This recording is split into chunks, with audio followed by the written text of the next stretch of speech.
নমস্কার, কেমন আছো সকলে? আশা করছি তোমরা অনেক ভালো আছো। আজকে আমি তোমাদের সাথে শেয়ার করলাম মাটনের রেসিপি। বাই দ্য ওয়ে, আমি পূজা আর তোমরা দেখছো আমার রান্নাঘর, মাই কুকিং মাই ওয়ার্ল্ড।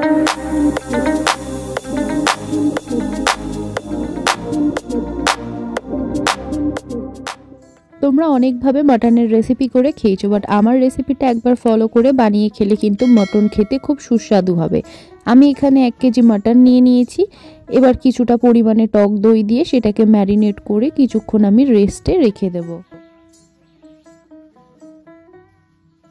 30 মিনিটসের জন্য মাটনটাকে আমি রেস্টে দিয়ে দেব। এইবার আমি কিছু মশলা বেটে নেব মিক্সারে। আর দেখো, পেঁয়াজ কুচিয়ে নিয়েছি আমি আগে থেকে, সেটা বাটবো না। দিয়ে দিলাম গোটা গরম মশলা, রসুন, আদা।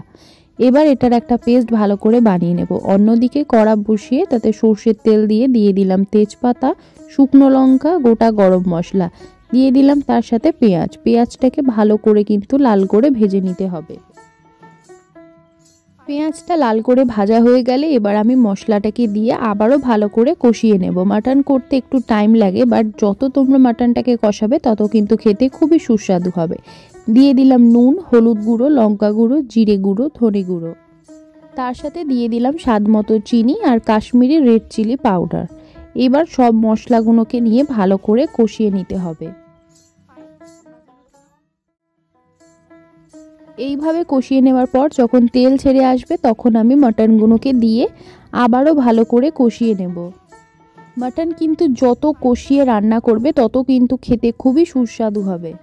এটা বলতে পারো মাটনের একটা সিক্রেট টিপস।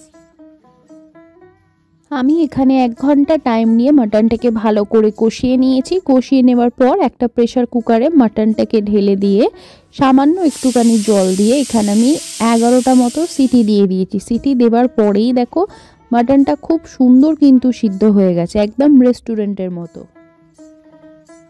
মাটন যদি খুব ভালো করে সিদ্ধ করা হয় তাহলে কিন্তু গরম ভাতের সাথে খেতে খুবই ভালো লাগবে।